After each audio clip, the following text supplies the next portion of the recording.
Otep à tous, bienvenue sur la chaîne des panafricanistes par essence, par conviction et par excellence. Celle des citoyens kémites par nécessité et obligation de combat. Nous sommes une chaîne qui n'est guidée que par nos ancêtres et rien que par les ancêtres qui appartiennent à l'égrégore du monde noir.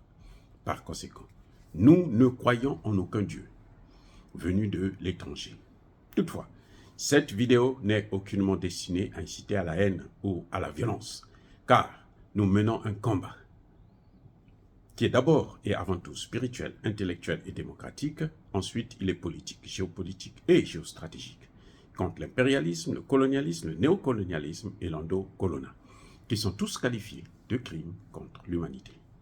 Nous menons ce combat sur la base du principe fondamental que nous avons hérité de nos ancêtres kémites, qui est celui de la Mahat, c'est-à-dire solidarité, vérité et justice. Vous êtes donc en droit de connaître la vérité et nous avons l'obligation de vous dire la vérité, rien que la vérité, afin que justice soit rendue au continent africain. Et ça, c'est notre modeste contribution dans cette noble lutte en faveur de la souveraineté, la dignité, la solidarité et l'unité africaine. C'est exactement ça que nous appelons le panafricanisme. Bien-aimés frères et sœurs, les interventions militaires, les frappes congolaises dans l'est du Congo démocratique contre les M23 et les RDF, les forces rwandaises, portent désormais un nom. Il y a eu une frappe qui a été célèbre le 5 janvier 2024. Tout a commencé justement en 2024. Le 5 janvier 2024, cette frappe-là s'appelait frappe Mamadou Ndala. Elle a fait 170 morts du côté des M23 et des forces rwandaises. 170. Après, il y a eu une autre frappe, celle du 15 janvier 2024. Dans la ville de Kishanga, cette frappe s'appelait frappe Marie Missamou. Cette frappe a envoyé au repos éternel un certain Castro, je vais en parler après, et plusieurs généraux rwandais. Le deuil est rentré au Rwanda, mais alors par la grande porte. Et l'une des plus célèbres des frappes qui vient d'avoir lieu, c'est celle du 19 janvier, donc hier, vendredi 19 janvier 2024, à Massissi. Cette frappe s'appelait frappe Munze, Laurent Désiré Kabila. Et là, ils ont atteint une base militaire des M23 et des Rwandais. Et il y a eu aussi encore plusieurs morts. On en compte par dizaines.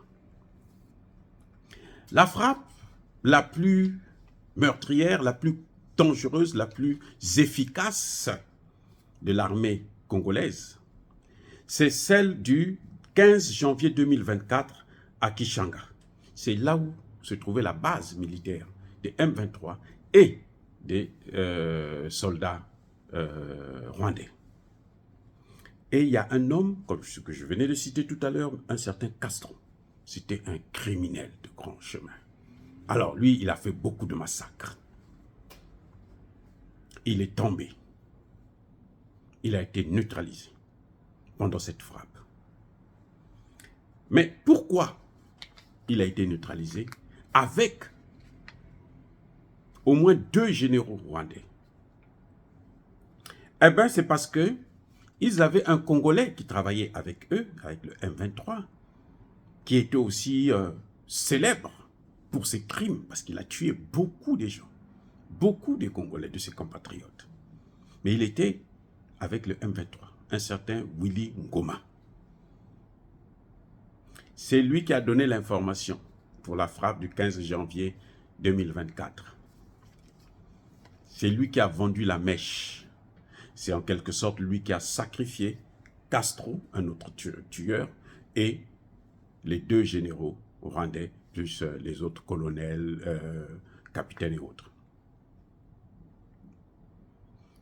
Maintenant, ce qui se passe, c'est quoi? C'est que ce Willy Ngoma, il est maintenant recherché par qui? Par les mêmes Rwandais. On le cherche. Ils veulent sa peau. En ce moment, il est porté disparu dans l'Est de la RDC, à Kivu. Il a disparu. Je ne peux pas vous dire pourquoi il a trahi ses alliés. Est-ce qu'ils n'avaient pas été bien payés? Est-ce qu'ils ont eu des discussions là-bas? Est-ce que ça, je n'en sais rien. Est-ce que le mouvement a été infiltré et que les autres ont pu lui offrir quelque chose, un meilleur marché, et puis il a fait? Ça, nous ne savons pas. Ce qui est important, c'est que la frappe Marie Missamou a été une frappe qui a vraiment fait de gros dégâts du côté du M23 et des forces rwandaises.